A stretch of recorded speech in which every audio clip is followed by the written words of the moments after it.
Yo, what's going on guys, Specs here, and today I'm going to be counting down my list of the best World 2 units in Anime Last Stand. Before we get started, I just want to kind of explain some caveats with this list. I will not be ranking any godlies on my list. Not only is this list recommended for players who just got to World 2 and probably shouldn't be going for godlies in the first place, but also if godlies were a part of this list, the entire list would just be godlies, and that's pretty boring in my opinion. And I'm taking in a lot of factors for this list, not just what units do the most damage or support the most, etc, etc.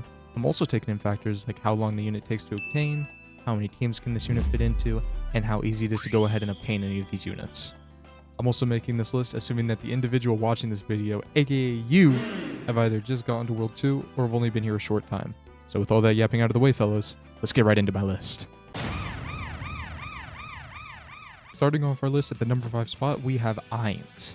Ainz is a dark element unit with not a whole lot going on, to be honest with you guys. His main upside is his damage and the fact that after eliminating an enemy, there's a 20% chance that he revives the enemy and has them fight for you, which is a pretty strong ability. Like I said, Ainz is extremely simple to use, just a whole lot of damage, and could pretty much fit into any team and do a fine job. Of course, when talking about Ainz, I have to talk about his worst downside, and that is his placement cost. He has an absolutely outrageous cost of 7,500, which is higher than any godly in this game. Granted, he is doing a lot of damage on placement and is hybrid, but I still feel like this cost is completely unwarranted and kind of unreal, to be honest with you. Like, 7,500 is ridiculous. Now, allow me to go ahead and explain how to get this guy. All you gotta do is do 40 runs of the Godly Boss Rush, which I would recommend to do regardless, because it's one of the easiest pieces of endgame content in this game, and the rewards are absolutely fantastic. Every single day you guys can get like 50 rerolls, a bunch of Mythic Spirit Shards, really useful stuff that if you just got to World 2 would benefit your account greatly. Regardless, if you guys are watching this video and go for Ainz, please do Godly Boss Rush. It is absolutely amazing how many rewards you can get. And another good part about Ainz is the fact that he doesn't have an Evo, so you don't need to worry about having like a lot of Mythic Spirit Shards or getting an Evo item. Yeah guys, Ainz is pretty good. So allow me to talk about our number 4 spot.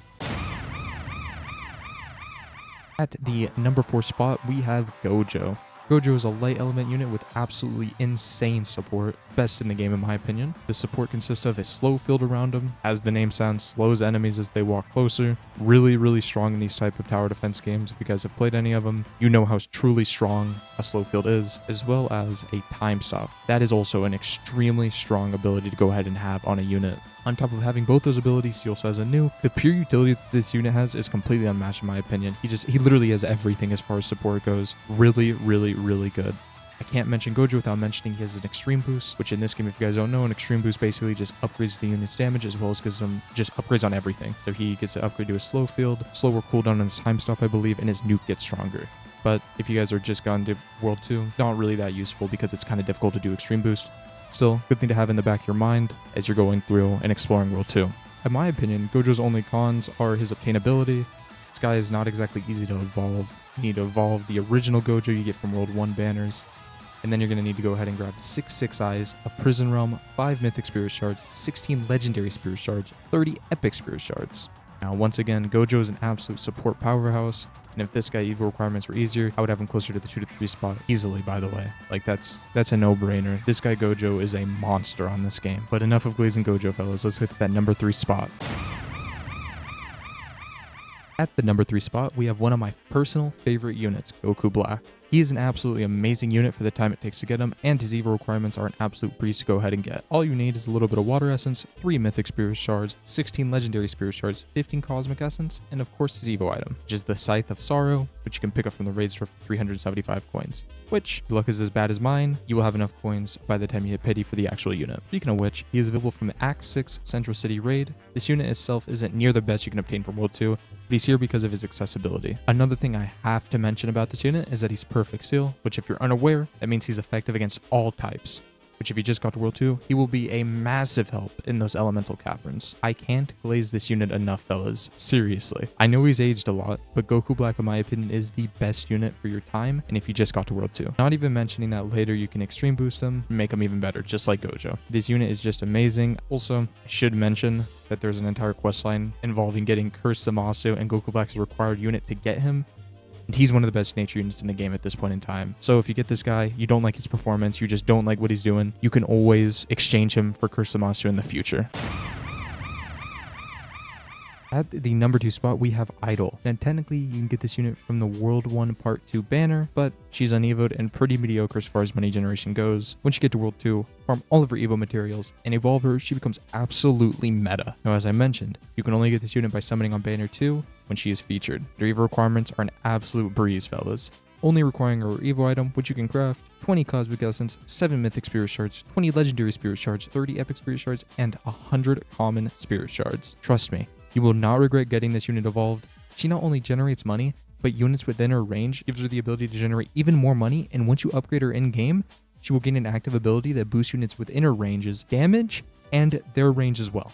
Of course, this buff only lasts for a couple of seconds, but trust me, this buff is huge in-game. And to be honest with you guys, Idol is so good, I cannot imagine them dropping a better farm than her unless it's a godly. If they drop a godly farm, then I could see it being a little bit better. But Idol, it feels like they've balanced farms in this game off of Idol. They can't drop anything better. She is super strong, super useful. In my opinion, out of every unit on this list, she is the biggest must-have. You need her on every team, everything. She's only at the number 2 spot, fellas. So let's go ahead and get to that number 1, man. To wrap up our list, we have Melleotus. Now, Melleotus is so out of everyone's league on this list. The only units being close to him is Gojo and Idol, but both of them are super focused into being supports, so I wouldn't consider them in the same boat as Melleotus. Melleotus not only brings value with his ridiculous damage, but he supports other units, he slows and stuns, and he has 2 abilities that one-shot everything except for late-game infinite bosses. On top of all of that, he's really not that hard to get, just a little tedious and kind of complicated. So allow me to explain how you get him. First things first, you need to obtain pre-evolved Melee from Hogtown Act 6. He has a 30 pity, so you should get him pretty quick. Next, you need to evolve him by getting his Wrath Dagger, which you can get by doing the Hogtown Act 5 story mission. It has no pity, but has a 4% drop rate, so it's not too bad to go ahead and farm. I guess I should also mention that you could trade for this item, but honestly guys, I would never even consider trading in this game. It's so bad. It really is like the worst part of this game, especially if you're a new player. Do not trade in this game. If you're going to trade, you need to know the market, otherwise just don't even interact with it in my opinion. Once you have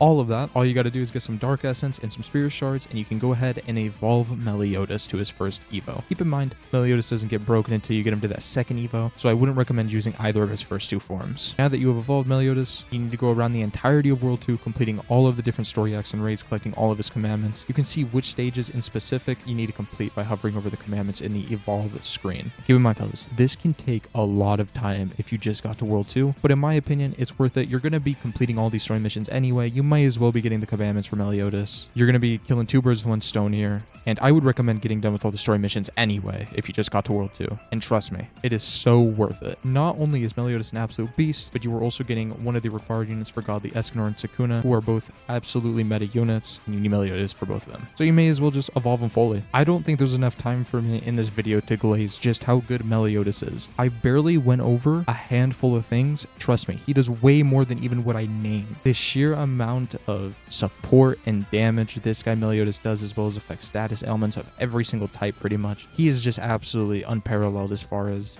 accessibility, how good the unit actually is. This is the only unit on the list who's like top 3 in the tier list just because how good he is, man. Yeah, I love this unit, guys. Please get him if you just got to World 2. It will take a little bit of time, as I mentioned, but honestly, it is so worth it. And that, fellas, is going to wrap up my list of the best World 2 units in Anime Last Stand. If you guys watched all the way to the end, please consider subscribing and liking. I've got an entire playlist full of Anime Last Stand content, so if you guys liked the video, go ahead and check that playlist out. And of course, guys, it's been Specs. Later.